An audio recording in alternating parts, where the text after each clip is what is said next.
Good morning, District 1. Yes. Oh my goodness, we are back. We are back. Good morning, everybody. How are you doing? Oh my goodness. Look, it's Murphy's Law. If it can go wrong, it will, but we're going to push through it. We're having issues with our Zoom still, so we're challenged with the folks who are watching at home. We've got a number of folks who contacted us and said they want to get in, they want to see. So we're going to be recording, as I mentioned to you before. We're going to record the meeting, but we did not want to prolong this. We want to respect your time as well. It's about 20 minutes after now. So again, thank you for being here. Thank you for your participation. Want to also thank my team for putting this back together again. Y'all give it up for the team. Yes. All right, so we're going to dive right into this thing because, as I mentioned, we are behind right now. But before I continue, I would like to bring up Mr. John George, Motor City Blightbusters. And we want to thank them for allowing us to use this wonderful space. This is Artist Village, for those of you who are not familiar. Artist Village has been here for a number of years now, but again, I'm going to shut mine down and let him open his up. And he's going to tell you all about Artist Village. Thank you. Appreciate you. Good morning, everyone. Welcome. Could we give James Tate and his whole crew a round of applause? Thank you. I've been in this neighborhood almost 65 years. I've met a lot of council people, but he is one of the best, and we appreciate his support. Welcome to the Artist Village. This is a project program of Blightbusters.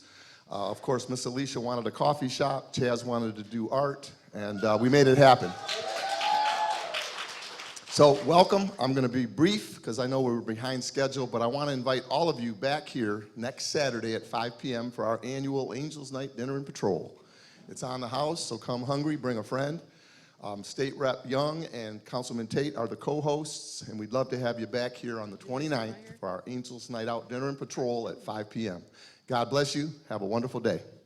Councilman? Oh, Miss Alicia, the queen of the village. Good morning, District 1. Welcome home, welcome back.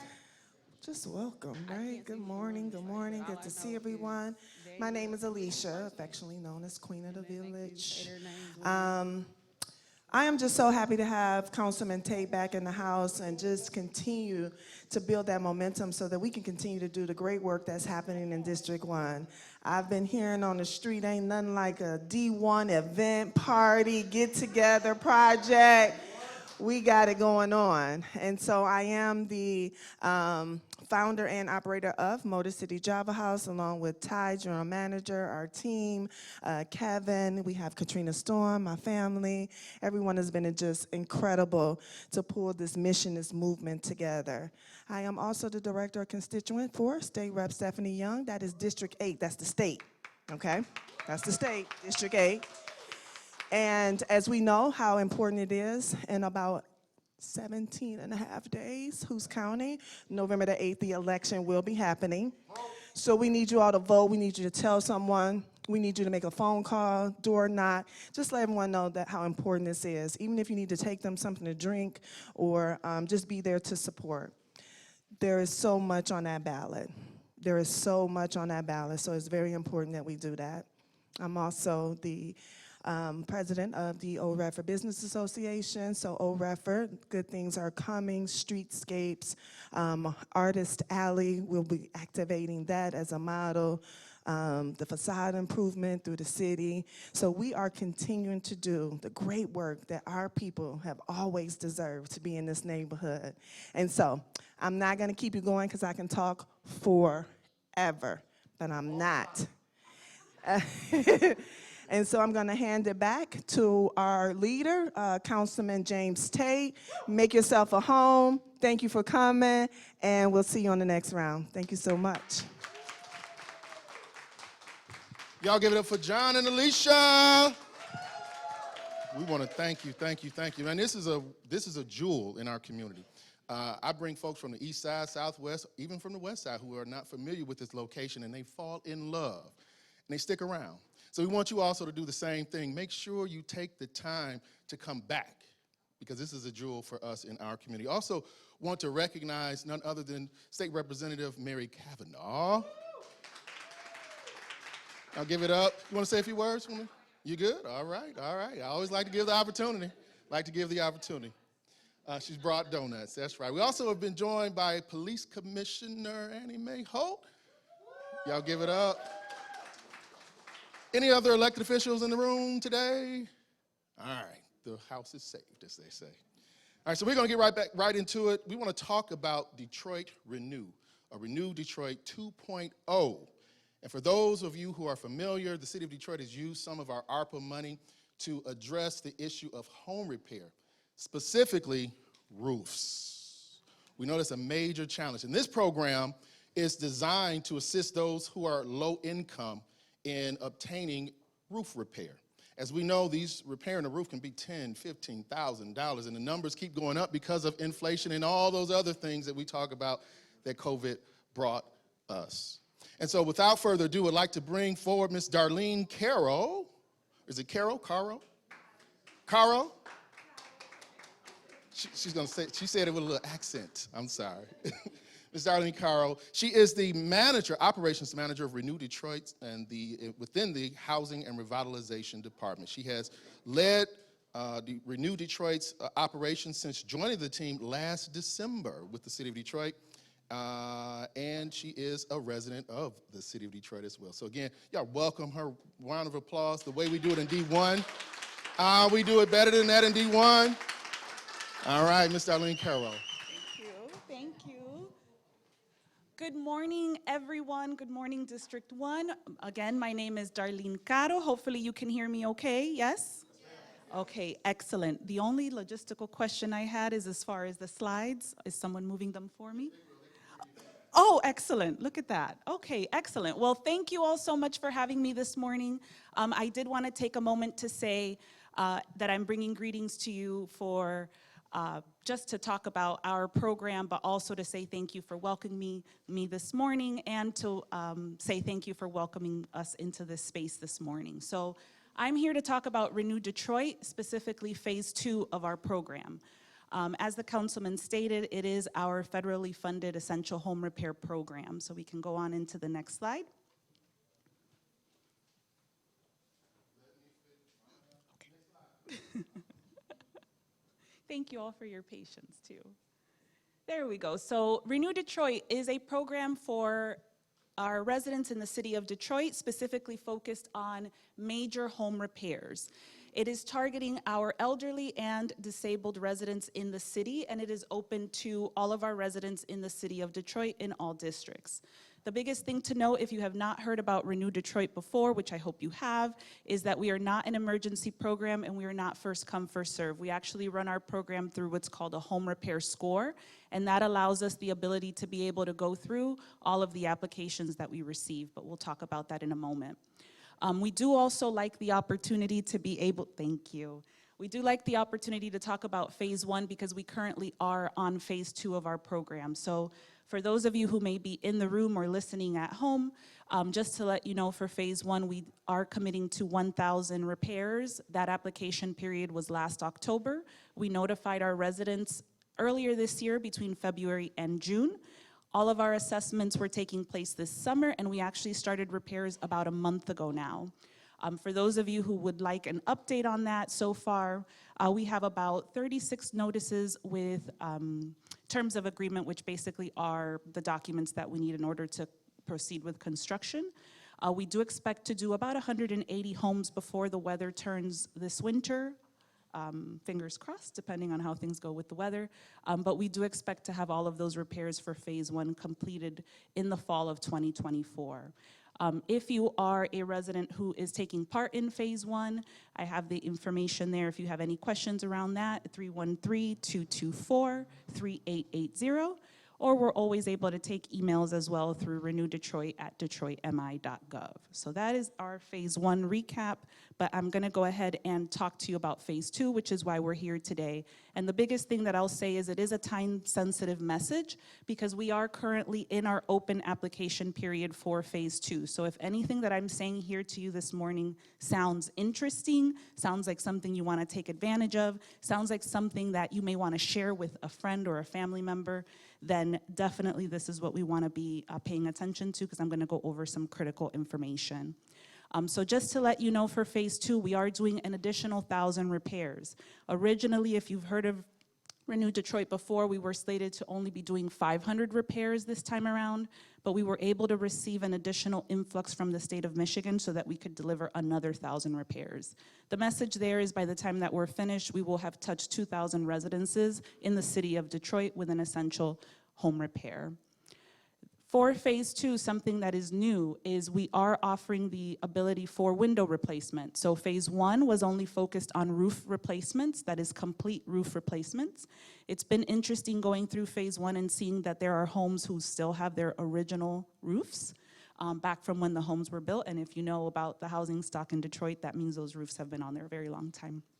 So we're going in and making those replacements. Now, as far as phase 2, we have the option for windows, but it's still only one major home repair, meaning that if we get to a home and the roof condition is good, we're able to go ahead and offer that window option as a secondary option. Why do we choose roofs? I'll go over this briefly, but basically because overwhelmingly all of the community meetings we had last year identified roofs as a barrier. It's expensive, it's costly, it's hard to find contractors, and then depending on the home itself, it can get even more expensive based on what has been done previously. Windows came in for us as number 2 when we were looking at the kind of repairs that our residents were requesting. So as we go through these applications, we're asking residents what it is that they want to see.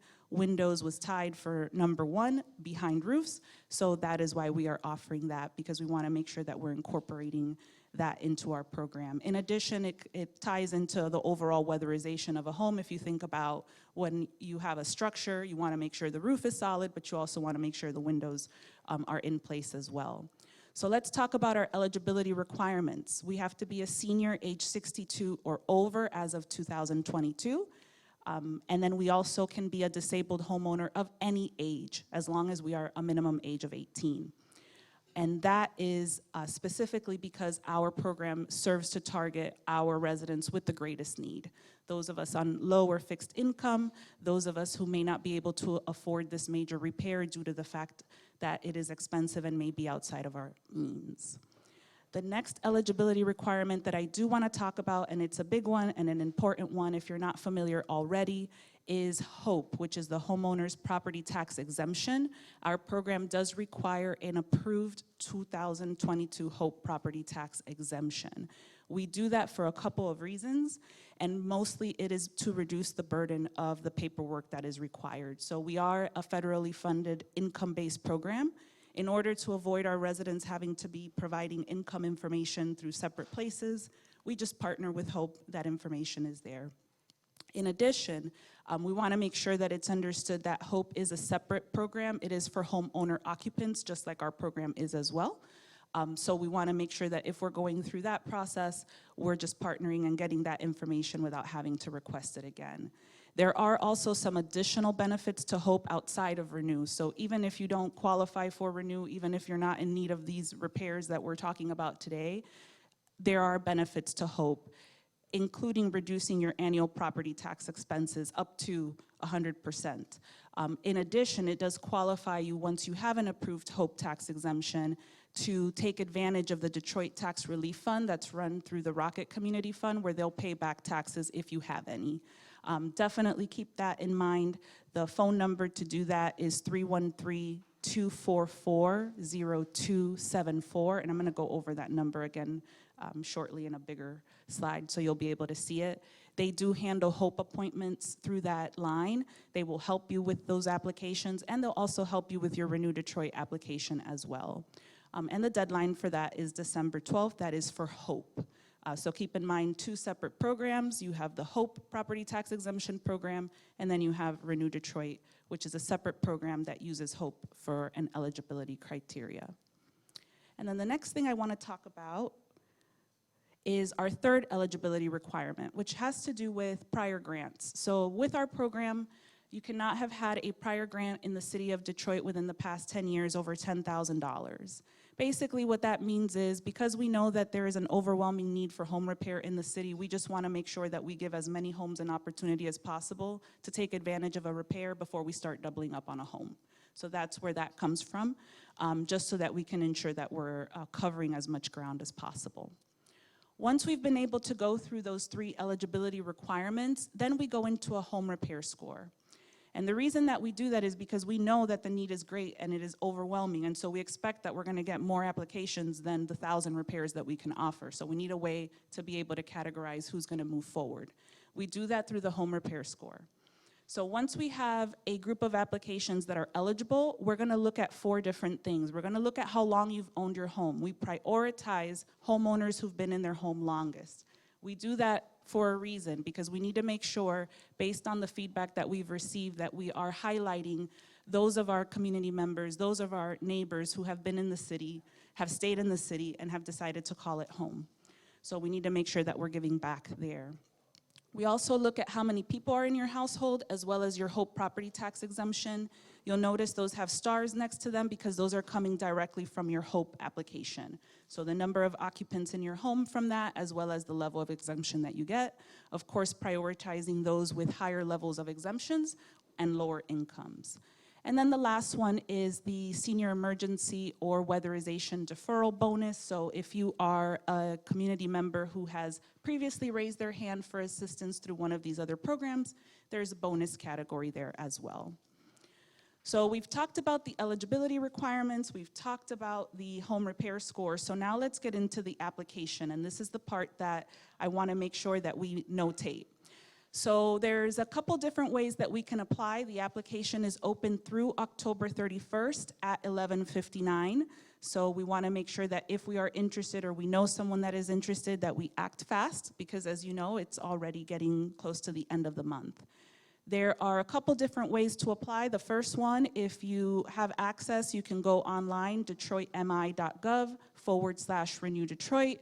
You'll click on that box that says apply for Renew Detroit, and you'll be able to apply through there. That is one option. The other option that I highly recommend that you can actually do today, as long as it's before 12 o'clock, because they'll be open until 12, is you can apply over the phone through the Detroit Tax Relief Hotline that partners with our program to take applications. The great thing about that option is not only can you knock out your Renew Detroit application by calling, you can also knock out your HOPE property tax exemption application and a plethora of other resources that they have available as well, all in one call. That phone number is 313-244-0274. 313-244-0274. They're open Monday through Friday, 9 to 6. And then Saturdays, 9 until noon. The other thing that you will find on our website, if you would like to do so, is you can also apply for HOPE as well directly through our website. Or like I mentioned, my suggestion, you can call the hotline and they'll help you walk through that. Contractors, so just want to take a moment to highlight. Doing 1,000 repairs for phase 1 and another 1,000 repairs for phase 2 requires a lot of work, not just on the part of our team, but also on the part of the construction community in our city. And so we need to make sure that we have the trades available in order to get this work completed timely so that we can be in compliance with our federal funding and our spending. So a couple of things I want to talk about. If you or someone you know has a construction company and is interested in being a part of Renew Detroit and bidding the work, we have an icon on our website that you can click on, provide us information so we can invite you to those conversations and help you get prepared. If you know someone who's interested in a construction trade or wants to learn more about how to do roof replacements, how to do different construction tasks, we do partner with Detroit at Work as well, which you may have heard of before, but just wanted to give that plug that that is another resource that is available in order to help us build a pipeline of people who are skilled in construction that can help us keep this going. It takes a lot of effort and a lot of work in order to accomplish what we're trying to do. It is unprecedented, and so it's going to take all of us working together to do that. And then just a couple of frequently asked questions just quickly so that you know, even if you haven't applied for HOPE yet and you're sitting here today or you can hear my voice at home, you can still apply for Renew Detroit. You can do so until October 31st. HOPE is a separate program and you can apply for that after. Just make sure that you do it before December 12th for HOPE. You do not have to have back taxes to apply for Renew Detroit.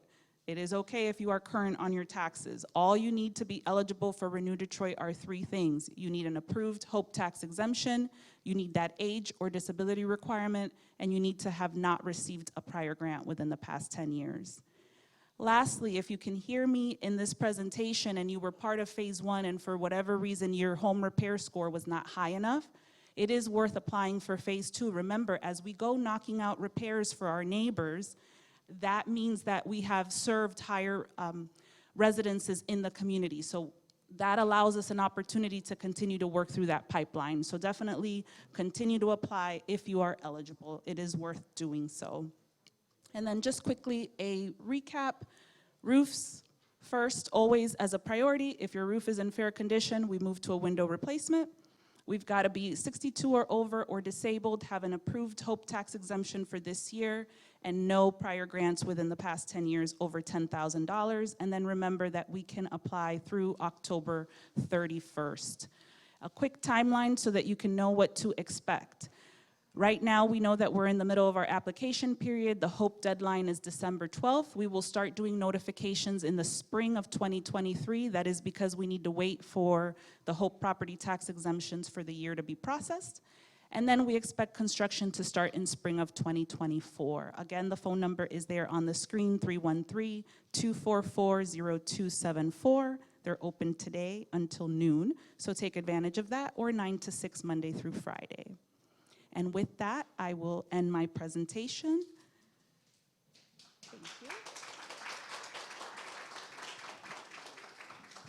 Thank you, Ms. Cotto.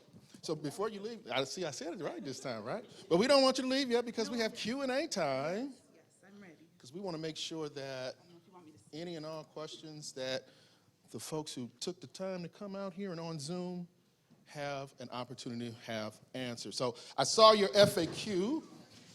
And it was one FAQ that comes my way that was missing up there, and it's about the income Yes, let me talk. I'm requirement. ready. And so there's so many folks that have need in the city of Detroit. So we have a lot of programs right now for those who are low income, which is awesome. We always need to make sure that we take care of the least of these, right, in our community to allow them to get what they deserve in the city of Detroit. But we also have middle wage earners. We have some of the same issues, some same concerns, been here forever. I'm sure middle wage earners also have their original roofs on their home as well. And that's because it's crazy expensive. They have the same burden.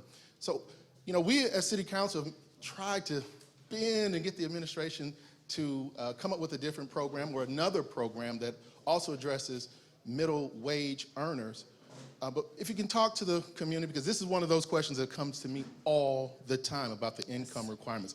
Talk to us a bit about why it's only for, at this moment, low-income households. Great question, and thank you so much for bringing that up. That does come up a lot when we're presenting as well. So first and foremost, as far as Renew Detroit is concerned, the federally funded program, that is established based on the eligibility requirements as a low-income program. Part of the requirements for how we were using that funding had specific requirements, and those are tied to that.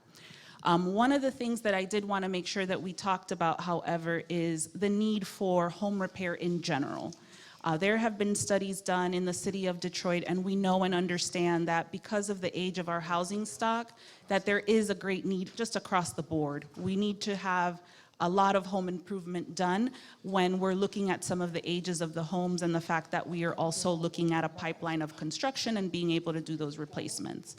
Currently, the Housing and Revitalization Department does have programs that are a little less restrictive than ours. So specifically, for example, there are lead abatement programs that have higher income limits, about double actually what we have for our program, that are available for what we like to call kind of like that middle generation, where you're looking at maybe homeowners that have children, renters that have children, or caregivers of children. So if you're a grandparent and you have children that visit your home, that you need to make sure that your home is available and safe for them to be in.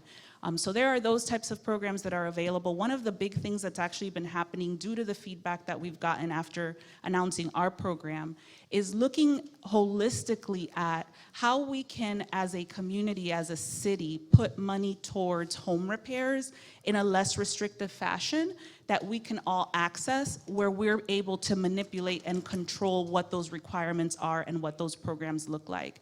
And that's where it becomes super important for us as a community to make sure that we're advocating for budgets for this information, budgets for these types of programs, but also making sure that we kind of come together and figure out what that looks like and how that will work and how we will prioritize. Because at the end of the day, we're gonna come across the same issue, and that's gonna happen when we have overwhelming demand for something, is that we need to figure out how we will prioritize. So if we decide to come together and come up with a new program, how will that look? And that's part of a lot of what is happening now with our current administration and our housing department, looking at grant options. So they have had programs before that are like loan programs, but looking at how we can fund within the city to allow grant opportunities that are given out to the community that are less restrictive than those that are required from federal dollars. So a lot of conversation around that. If you've had the opportunity to listen in to some of the talks that have been happening throughout the districts with budget overviews, we've been talking a lot about home repair and how as a city we're gonna fund that. Because I will tell you, the great thing about ARPA is that we got this influx of monies. However, it was a one-time deal. So what happens when that goes away? How are we sustaining this? And so those are conversations that are happening, and I look forward to being able to be a part of those, but also being able to come back and share more about what that will look like as we continue to work through it. All right, we have a question right here. Thank you. I applied approximately 6 weeks ago. Don't know whether it was Part A or Part B, whatever, but I've not heard anything. I'm also dealing with a mistake that was made regarding the tax waiver program. I was never notified, even though the previous 10 years I had been approved. So, will I be notified or updated on what's going on with my application? Great question. So I want to make sure that I clarify a couple things, because one of the things that I've noticed as I do presentations around the city is that as a city, we do have a lot of programs available that are often confused and overlapped. So as far as Renew Detroit goes, our applications only opened October 1st. So if we're applying for something 6 weeks ago, I have a feeling that might have been an application for HOPE, which is a separate program. But what I can do, and I'm more than happy to do, is once I am able to exit the stage, I can look into that for you and work with our partners at the Board of Review to see where that's at. So one of the things, and thank you for bringing up that question because it allows me to kind of expound a little bit more. One of the things that we see that happens a lot, because there are so many different programs within the city, there's HOPE tax exemption, there's the Detroit Tax Relief Fund, there's the Detroit Home Repair Fund, there's us, Senior Emergency, there's so many different things that sometimes it can become a little bit overwhelming when you're looking at it holistically. So I just want to make sure that I communicate, as far as Renew Detroit, our applications only open 1 month. It is October 1st through October 31st. Those notifications go out in the spring of 2023, and that is because we have to wait for all of the property tax exemptions for the year to be processed. So I just want to make sure that that part is clear, and then afterwards, I will go ahead and touch base with you on that so I can help you out. All right, we have another question here. Okay, Deshaun Houston, Grandmont. Two-part question. I wanted to make sure, one, that it was homestead only. I didn't hear that or not. And then my second part question is, considering the folks that are eligible for this I guess the monies for improvement, I was wondering if you guys consider using technology to kind of, there's technology out there where you can look at roofs and determine the age of the roof. And then I'm sure with other records, you can say how old is the homestead owner in this house. And you can kind of make this proactive instead of reactive, meaning I have to go and do the work. The city of Detroit, you should be able to tell me, hey, you qualify. Great question. So I'm going to go ahead and tackle the first one. So for eligibility for the program, it does require the HOPE property tax exemption. That is separate from homestead. So I just want to make sure that that is clear. It does have to go through the HOPE program, and that is due to the income requirements. As far as the second part of your question, that's actually interesting the way that you've put it, because what you're talking about is making sure that we kind of go out and proactively identify who qualifies, which makes a lot of sense. We use a lot of technology now as it is in order to be able to process these applications. It gets a little bit in the weeds. So for example, we receive an application, we have to go back through, because we don't ask for very much at all when people apply online. It has a very low barrier to entry. So we have to go back and do several things. For example, title checks to make sure that people actually own the home.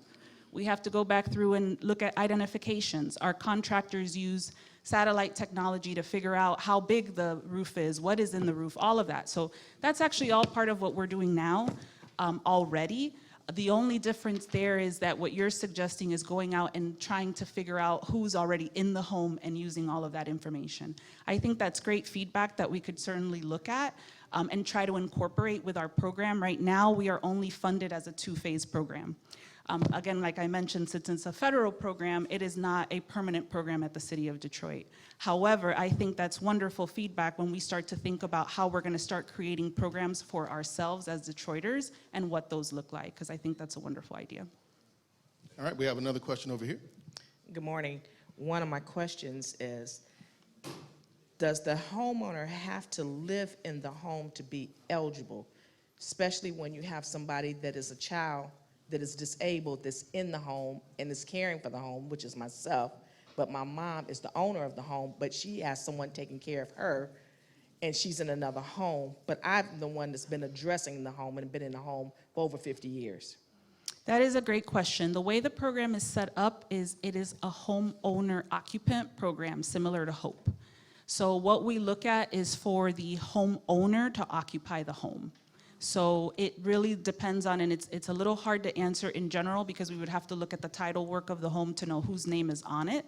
But basically you would go through the HOPE property tax process because they confirm owner occupancy. And so if you're able to get an approved HOPE, that lets us know that we're able to move forward on our side, because we know that there's different situations. But the way that it's set up, it is for homeowner occupants. It doesn't work for rental properties or people living in homes that they do not own. Ms. Cotto, quick question though. I mean, so there very well may be a lot of those one-off type of very confusing questions. Yeah. Who do they call if they have that kind of a question? That is a great question. So we right now have our hotline set up throughout the month of October. The number is on the phone, and that, on the phone, the number is on the screen. I'm so sorry about that. The number is on the screen, so we do highly recommend that we call and go through that process because we are able to handle all of that holistically through the hotline because they can incorporate all of the HOPE requirements and talk about Renew Detroit. So we can actually address some of those questions because really what that is first is identifying if we qualify for HOPE, and those are things that they can assist us with through the hotline, which will then lead into Renew Detroit. I see your hand. All right. For those who are situated on the side there, you may not be able to see the screen. That phone number is 313-244-0274. Again, 313-244-0274. Got another question over here. Thank you. I'm Crystal Green, Off-Grid Detroit. What we do is gather information and share it with our community members. My question is about the the $10,000 cap for having had a previous grant. And that grant, is that grant a city grant, you said? And so like, I don't know if the lead abatement grant is city. Okay, so if you have had under $10,000 in a city-funded grant, then you're still eligible? You had 9,999. Yes, and I've seen it. I do all the data, and I've seen it. Yes, yeah. Thank you for asking that question, and thank you for bringing it up actually, so that I can clarify more. So, absolutely, the lead abatement programs does not count towards what we look at for prior grants. So, thank you for asking that. So, I do recommend if you do have children in your home or children frequenting your home, or if you know someone who's pregnant, please take advantage of those programs. It's super important based on the ages of our homes. So I did want to give that plug there. This also doesn't count if there is like basement backup or private grants, because in the city of Detroit, As you are well aware, we have like Wayne Metro, we have the Detroit Home Repair Fund, and we have all of these community organizations and CDOs, that community development organizations that go out and do repairs at homes. We're not looking at that. We're looking specifically at grants that were provided through housing and revitalization. Thank you for asking that. All right, and I have a comment over here from my state rep, our state rep, Stephanie Young. Y'all give it up, give it up. Right over here.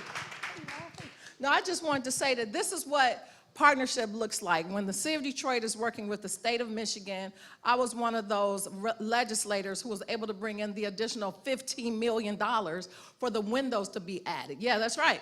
And so that's what we do. We don't just go to Lansing and just fight the Republicans all the time, but we go up there to do that type of good work. So thank you for what you're doing to make certain that the residents, those here and those across the city, are able to get the resources that they need. Thanks. Thank you so much. You're very welcome. I heard you running for something too. Yeah. That's all I'm saying.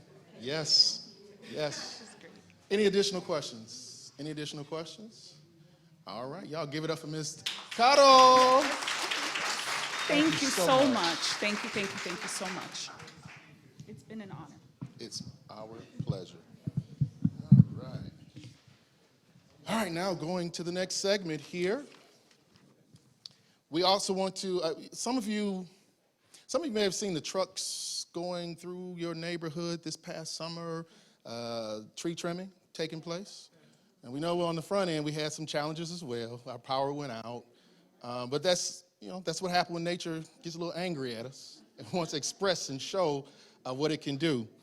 But I want to bring forward the folks from DTE who will talk a little bit about how and what they're doing to address the issues of those power outages that are challenging our neighborhoods. I mean, my mother-in-law, I've got to say, she lives over in Brightmoor. And for the past, I would say the beginning of the year, the first 6 months, she had 4 power outages in her home. She's 84 years old, lives by herself. That's very challenging and stressful for us. And Mom is very prideful, so she doesn't even call us when the power's out. We find out later on, and it certainly makes us feel a little challenged about leaving her there in that situation. So it's important for us to identify how do we address those issues of power outages, especially when there's no inclement weather. We've seen it. And so joining us today, who will talk a little bit about that, as well as some of the other improvements that DTE has made in District 1, because we love the rest of the city, but we are very focused on District 1, will be joining us none other than Julie Joswiak. Did I get it right this time, Julie? All right. Julie, come on up. She is the Regional Relations Manager. Julie is also a resident of the city of Detroit. She's an East Sider, so y'all, welcome on. Come on up, Julie. Julie, is the rest of your team here as well? Yes. Okay. I'm going to actually let them stand up and introduce themselves, okay? Is that cool? You want them to come up with you? Or? Well, and I'm You not gonna do the gonna presentation? I'm not going to be the first presenter. Okay, who's the first? Rashad is going to be the first presenter. So, and I don't know if you want to throw up the present. Okay.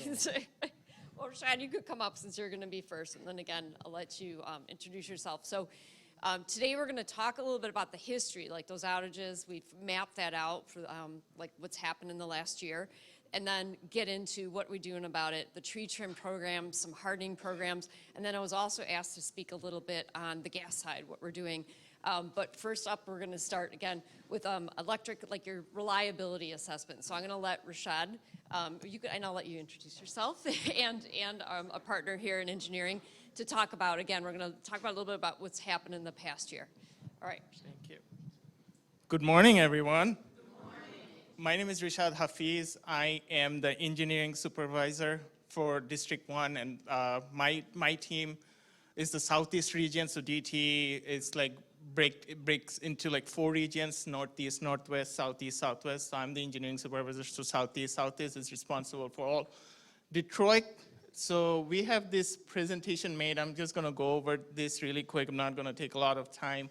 So just a quick overview. So District 1, we have 10 substations.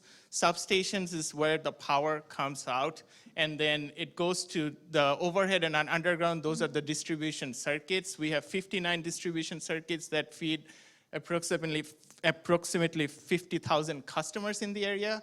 And there's a map right there, and it shows like all the substations locations. And we we name it like a 5-letter abbreviation, like the full name, like the Anchester, we call it ANCH. So that's like a 5-letter abbreviation. So that's like a general overview of District 1. Next slide, please. So we made this dot map for District 1. So you can see the different colors. So some of the customers did not experience outages. Those are the blanks. And then the blue is 1 outage, orange is 2 outages, and then purple's anything over 3 to 5 is purple, and then the next one. So you can see that mostly it's like a blue area, so the average, so we did a comparison for 2021 and 2022. Last year, the average outages the customer experienced approximately like 0.7, and this year we are at 1.1. The national average is around like somewhere between 1.5 to 2. This area is still under the DT system average, and we're going to talk about in the next slide the areas that experience more outages than the others. Next slide. So we have, if you look at the map, we identified the areas that experience more outages than the others with the purple. So the 5 are the circuit names. So those are fed from the 3 Redford substations, and then the next 2 are served from the 2 Evergreen substations. Next slide, please. So those 5 areas that we have identified that the worst performers so far, we're going to talk about the previous work that we have completed. So the 2 Evergreen and then the 2 Redford circuits, we have replaced poles, replaced crossarm, replaced transformers, and also installed voltage correction equipment. So I'm not going to go into details. So that was for previous years. And then this year's, we're also doing tree trimming. We are doing 4.8 kV system hardening, which my colleague will talk about later. And then those 2 Redford circuits, my engineer who's here right now, Lisa, she is identifying the scope and trying to find out like how we can improve the system performance so we experience less outages. Now, just wanna, when we looked at the outage history, most of the outage histories were tree related, and that's why we are doing tree trimming, and hopefully once the tree trimming is done, we will see the reliability improvement in the area. Next, I'm going to ask Danielle to come over to talk about tree trimming.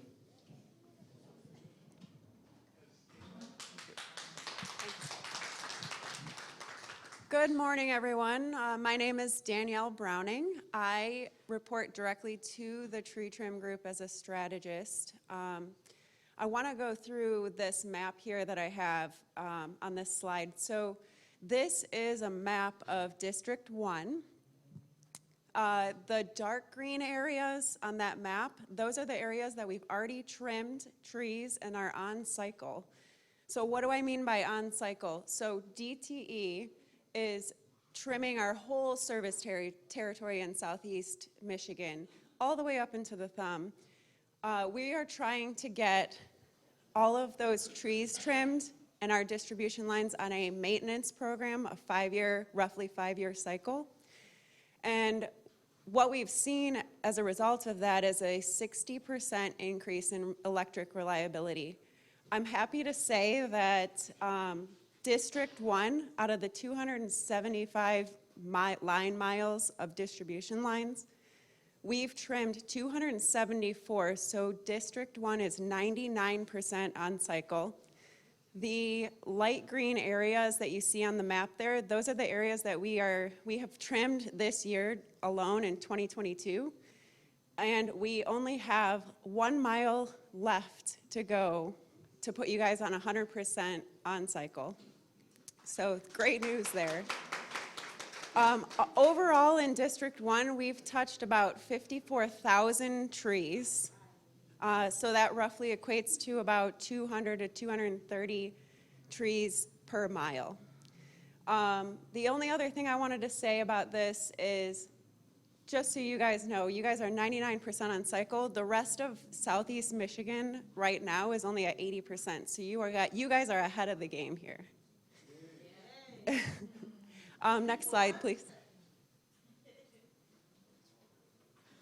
All right, so this right here, this is just a image just explaining like what we do, what we trim.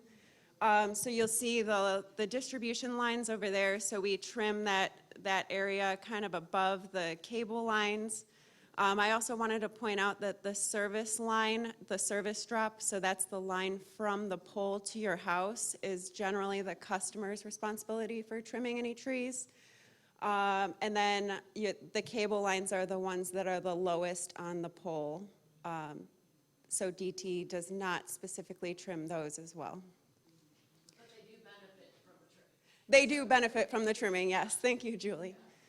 And that one, and I hope you don't, I hope I'm projecting enough so you guys can hear me, because often we do get calls. DT is gonna, if you ever see a line down and you're not sure if it's cable or not, just call us. It happens a lot, but we'd rather be safe than sorry. Most of the time, it's cable because they're, I hate to say it, a little messy, like you don't, oh, thank you. Now I'm gonna shout, sorry. Most of the time, you know, they're putting up, maybe you're like me, you switch from AT&T to Comcast, you know, depending on the price. And of course, if they're coming in to put their new one in, it's not like they're gonna take their competitors and roll it up nicely, right? So, but if you're not sure, call, okay? We will check it out. And I do have contacts at AT&T and Comcast, so if I see that and we say, we check it out, I send them the photo and they come and we'll pick it up. Because again, we don't want people just, you don't need to be afraid, right? So we'll just come and clean that up. So, yeah, all right. Actually, I think I'm next, right? Yeah. So, That's all I had for tree trim. Thank you, guys.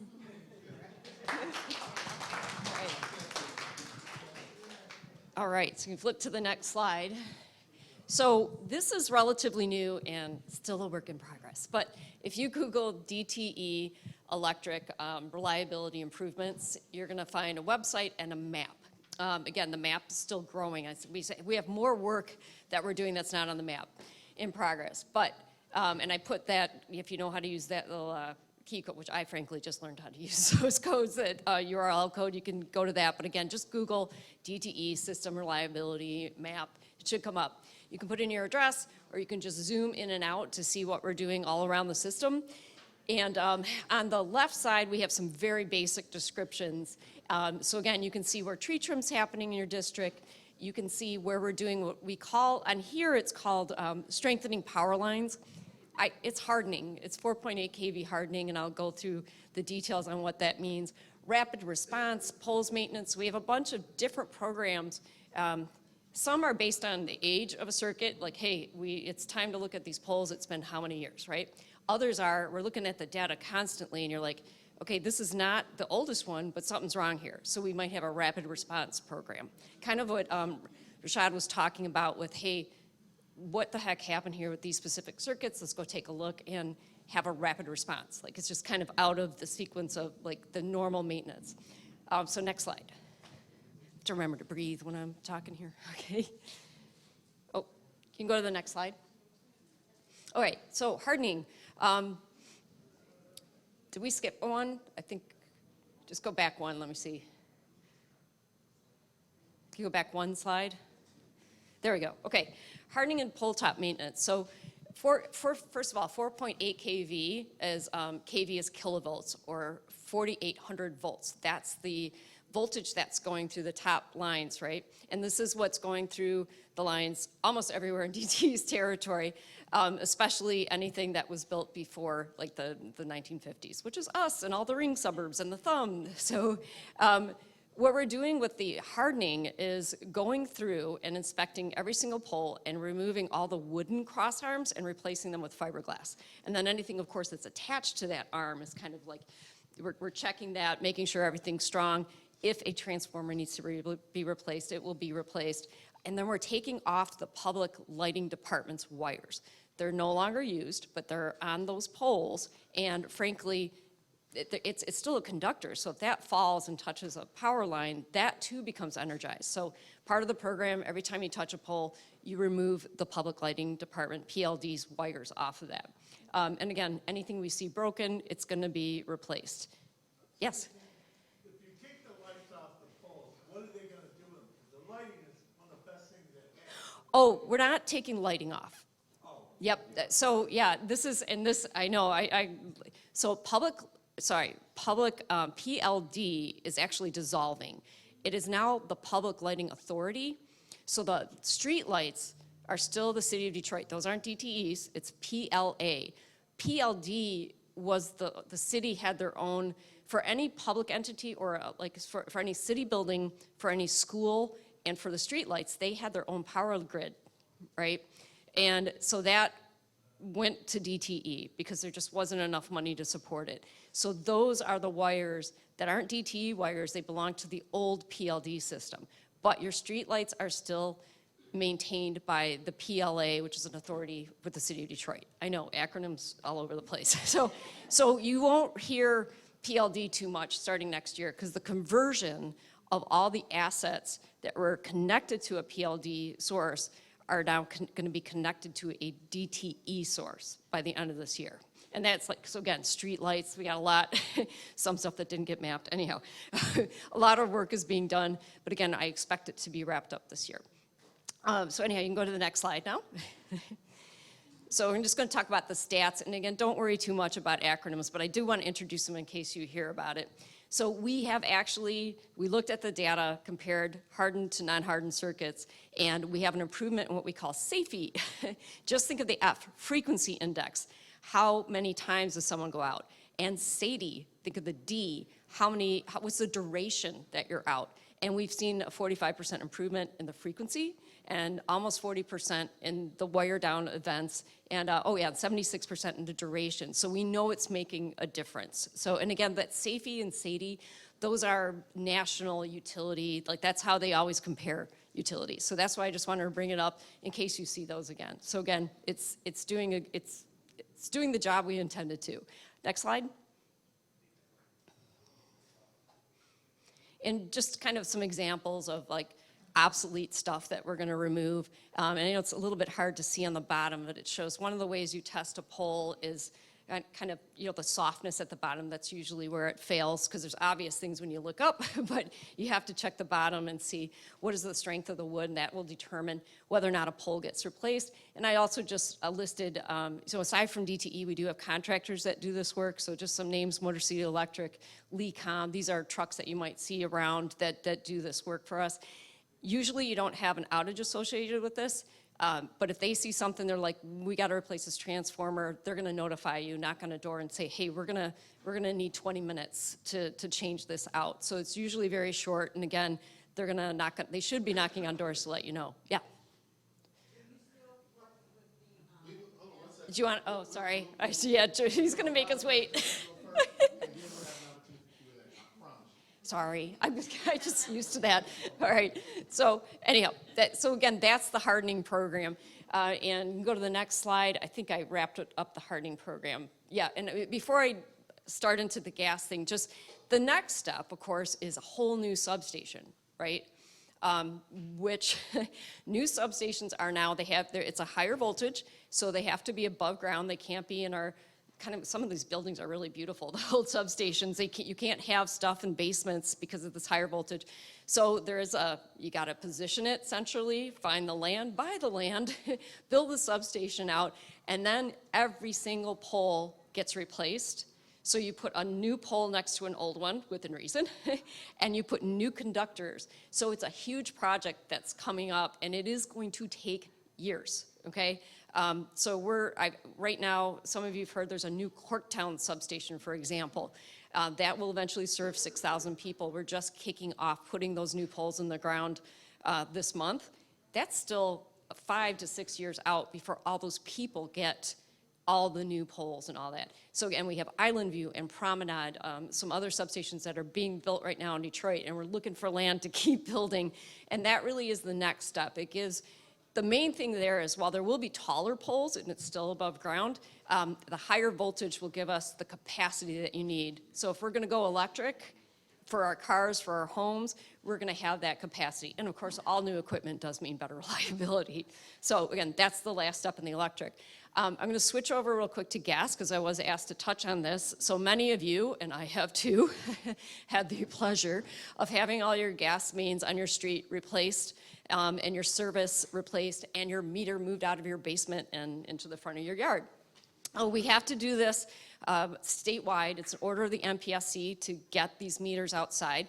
It's safer. It allows for inspections that right now, frankly, there's thousands of homes that we haven't been able to get into because we need to be allowed to, right, for over 7 years, and that's not cool. It's like you're supposed to be able to see approximately every 2 to 3 years, do an inspection. So everything's coming out statewide. If you go to other states, you'll see the same thing. You'll see regulators outside, meters outside. So again, it wasn't like DTEs thought that was fun. It's not that. So we do have a map for this too. So same thing, just Google DTE gas system improvements. And this one is better. This is where I want electric to get to. You can actually click on your street. A teardrop will tell you, it's a month. It doesn't tell you what week. Are you in a restoration phase? Are you in the build phase? Is it complete? So again, it's a map that you can see what's going on. We're doing 130 miles each year in the city, 10,000 services and meters a year. So it's all over. It's not just in the city, it's everywhere. Because the last time we put these in, people were really excited. It was over 100 years ago, and I'm sure the kids were excited because they didn't have to shovel coal or take the wood to the basement anymore. Now we're like, oh, my gas was working. Why are you replacing it? You just don't, it's hard to see why would I do that, but it's mostly cast iron out there, old steel. All those connections are possible leak points. The plastic that we're putting in, of course, doesn't have all those hard connections. It doesn't need that. It can flex a little bit. And if there ever is a leak there, they actually can pinch it off. So you really get to stop a leak very quickly. So a lot of environmental benefits, and of course, just number one is safety benefits. So even if we do move away from natural gas as we progress, you still got to make what you have safe. And I understand it is messy. I've joked that we should send the letter with some dirt in it so it falls into your lap so you know what's coming, right? Because they're going to dig up sidewalks, and you can't dig up a sidewalk without getting into your lawn, getting into your berm. But they do come back and make it right, and if you don't like it, you call them, they come back and make it right again. That's kind of what it's like, but like I said, I've been through it in my own neighborhood. This too shall pass. So the next slide, so we're going at a really good clip. Oh, I thought I had the Brightmoor one in there, sorry. Go to the next, or one back. I know there's some streets in Brightmoor. Go 2 down then, maybe it's past. One more, there we go, sorry. And we'll go back to the other one. So when we're going at a good clip, we're like, let's just keep going. We're not gonna stop, even though we meant to do this next year. So some streets in Brightmoor, we're not gonna start the services, but we are, because the first step is you put in a new main. So basically you have an old gas main, and then the new main goes in, and they both have gas on the system, because you don't wanna interrupt service very long, right? And then we'll come in, and by next year, we'll be putting those new services into the new main, and then you kind of cut on the way, and then you can decommission the old main. So it's a process, but we're gonna keep going. So again, this is what I call a pull ahead, because it is not on our map currently, because it wasn't meant to be done till 2023. So just wanna make sure you knew that was going on. So sorry about that, go back to that old slide. I also asked about sewer. So one of the things that can happen when you directional bore, and that means you're not digging up the whole way, you actually have a machine that's drilling underneath, right? Well, you're doing that kind of blindly, but they're good at it, they know what they're doing. But maps aren't always right. So one of the things that we offer, and it depends on what we see on the map, so not every house gets this. If we see there might be a sewer in the same area that we're directional boring, we will come in and sewer inspect. And this is that camera inspection that actually it's kind of nice because you get it done for free. And this is something that if you called your plumber, they're gonna charge you $100 for, right? And you can actually watch, they'll have a little camera, and all they're checking for is to make sure that there's not a pipe already cutting through. So it's called cross bores. So that's what they're searching for. But the good thing is you can go see what your sewer looks like. You might be like, ooh,